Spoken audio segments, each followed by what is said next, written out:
नमस्कार प्रिय दोस्तों, एक बार फिर से आप सभी का स्वागत है अद्भुत सागर चैनल में। प्रिय दोस्तों, प्राचीन समय की बात है। एक नगर में एक राजा रहा करता था। राजा बहुत धर्म पुण्य किया करता था। राजा की न्याय शासन प्रक्रिया भी बहुत अच्छी थी। एक दिन बैठे बैठे राजा के मन में एक सवाल उत्पन्न हुआ। राजा का दूसरा भाई था, बहुत गरीब था, बहुत निर्धन था।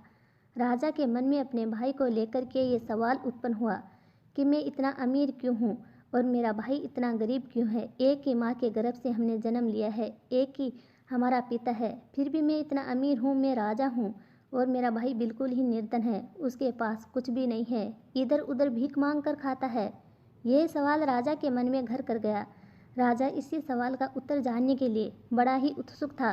राजा ने तुरंत सभा बुलाई। सभा में बड़े बड़े पंडित, बड़े बड़े आचार्य और बड़े बड़े ज्ञानी महाज्ञानी लोग उपस्थित हुए। सभी के समक्ष राजा ने इस सवाल को रखा। सबसे पहले तो राजा ने कहा, आप मुझे ये बताइए कि भाग्य का लिखा क्यों नहीं टाला जाता, भाग्य का लिखा घटित क्यों होता है। दूसरा सवाल, भाग्य कैसे लिखा जाता है, क्यों लिखा जाता है। तीसरा सवाल, दो लोग एक ही समय पैदा हुए हैं, एक ही नक्षत्र में पैदा हुए हैं, एक ही वार को पैदा हुए हैं, उन लोगों का भाग्य अलग अलग क्यों होता है। तीन सवाल राजा ने बड़े बड़े ज्ञानी, पंडित, महाज्ञानी, विद्वान लोगों के सामने रख दिया। सभा में सन्नाटा पसरा रहा। कोई भी व्यक्ति उत्तर देने में सक्षम नहीं था। राजा सभी पंडितों से, सभी ज्ञानी महाज्ञानी विद्वान लोगों से बार बार इसी सवाल को दोहराने लगे, लेकिन कोई भी व्यक्ति उन सवालों का उत्तर नहीं दे पाता। सभी लोग शांति से बैठे रहे। अंत में जाकर के सभा में एक बुजुर्ग आदमी खड़ा हुआ। उन्होंने हाथ जोड़कर राजा को प्रणाम किया। प्रणाम करते हुए बोले, हे राजन, इस सवाल का जवाब इस सभा में आपको नहीं मिलेगा। इस सभा में ऐसा कोई भी व्यक्ति नहीं है जो आपको इस सवाल का जवाब दे दे। यहाँ से कुछ ही दूरी पर एक संत रहते हैं। यहाँ से कुछ ही दूरी पर छोटी सी पहाड़ी पर एक संत रहते हैं। यदि आप उनके पास जाते हैं तो आपको इन सवालों का जवाब मिल जाएगा। राजा ने तुरंत सभा समाप्त करी और वहाँ से घोड़े पर सवार होकर के उस संत से मिलने के लिए चल पड़े।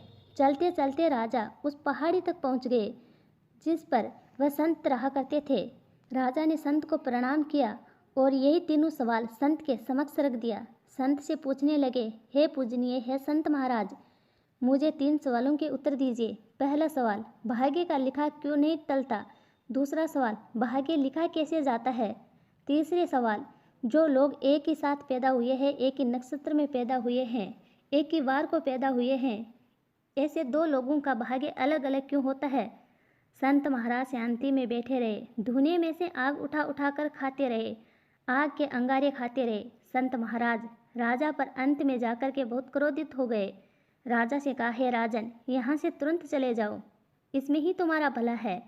और दबादब आग के गोले खाते रहे और कहा, यहाँ से कुछ ही दूरी मील पर एक व्यक्ति रहता है और वह मरने वाला है। यदि आप समय रहते उनके पास पहुँच जाएं तो वह आपको इन सभी सवालों का जवाब दे सकता है। राजा तुरंत घोड़े पर सवार होकर के गांव तक पहुंच गया जहां पर वह व्यक्ति रहता था। जाकर के देखा, वह व्यक्ति लेटा हुआ था, बड़ा दुखी था और कुछ ही सांसें बाकी थी। राजा ने जाकर तुरंत उस व्यक्ति से पूछा, यही 3 सवाल उसके समक्ष रख दिए और कहा, हे भाई, मुझे इन 3 सवालों के आप जवाब दीजिए। पहला सवाल, कर्म का लिखा क्यों नहीं टलता। दूसरा सवाल, कर्म क्यों और कैसे लिखा जाता है। तीसरा सवाल, दो लोग एक ही समय, एक ही नक्षत्र में, एक ही वार को पैदा हुए, दोनों का भाग्य अलग अलग क्यों होता है। वह व्यक्ति राजा को देख करके मुस्कुराने लगा। राजा से कहने लगा, हे राजन, शायद आपको ये मालूम नहीं है, लेकिन मुझे ये बात मालूम है। मुझे इस बात का पूर्ण ज्ञान है, क्योंकि मैं मरने वाला हूँ। मेरे सामने यमराज खड़े हैं और मुझे पिछले जन्म की, इस जन्म की जितनी भी घटनाएं हैं, जो कर्म हमने किए हैं, वह हमारे समक्ष हैं। व्यक्ति राजा से कहने लगा, हे राजन, पिछले जन्म में हम 3 भाई थे। सबसे बड़ा जो आपको साधु मिला, जो आग के अंगारे खा रहा था, सबसे बड़ा भाई वह है। उनसे छोटे आप हैं और आपसे छोटा मैं हूँ। हम तीनों भाई एक ही माँ की संतान थे। हम तीनों एक ही साथ बैठे हुए थे, भोजन की तैयारी कर रहे थे। भोजन हमारे समक्ष रखा हुआ था। तभी उसी समय एक भिक्षुक हमारे द्वार पर आया था। भिक्षुक ने आकर कहा, मुझे भूख लगी है, मुझे भोजन दे दीजिए। उस व्यक्ति सबसे पहले बड़े भाई ने कहा, यदि मैं तुम्हें भोजन दे दूंगा तो क्या मैं अंगारे खाऊंगा? आज वे व्यक्ति अंगारे ही खा रहा है और अंगारे खाते खाते ही मर जाएगा। दूसरा व्यक्ति मैं हूँ। फिर उस व्यक्ति ने मुझे कहा, हे भाई, मुझे आप भोजन दे दीजिए, मुझे बहुत भूख लगी है। मैंने भी उस व्यक्ति से कहा था, यदि मैं तुम्हें दे दूंगा तो क्या मैं भूखा मर जाऊंगा? मैं इसी वजह से मरने जा रहा हूँ। तीसरे व्यक्ति आप थे। आपसे उस व्यक्ति ने कहा था कि हे भाई, मुझे भोजन दे दीजिए, मुझे भूख लगी है। आपने अपने हिस्से के भोजन में से आधा भोजन उस व्यक्ति को खिला दिया, इसलिए आप आज राजा बनकर बैठे हैं। अपने कर्मों के आधार से ही अपना भाग्य लिखा जाता है। हम जैसा करते हैं वैसा भरते हैं। यदि आप किसी को दान करते हैं तो उसका सवाया लौटा के आपको मिलता है। इसी तरीके से भाग्य लिखा जाता है। हमारे कर्म ही हमें विद्वान बनाते हैं, हमारे कर्म ही हमारा भाग्य उदय करता है।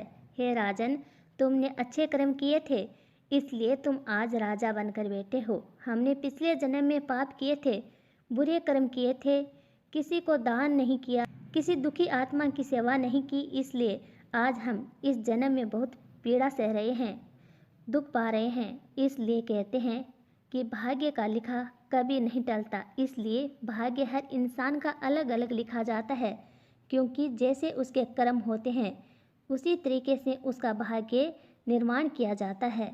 हे राजन, उम्मीद है आपको हमारी ये बात समझ आ गई होगी। उम्मीद है आपको आपके प्रश्नों का उत्तर मिल गया होगा। इतना कहकर उसने अपने प्राण त्याग दिए। राजा को सभी सवालों के जवाब मिल चुके थे। प्रिय दोस्तों, ये थी हमारी आज की कहानी। अच्छी लगी तो एक प्यारा सा कमेंट ज़रूर करें। राधे राधे दोस्तों।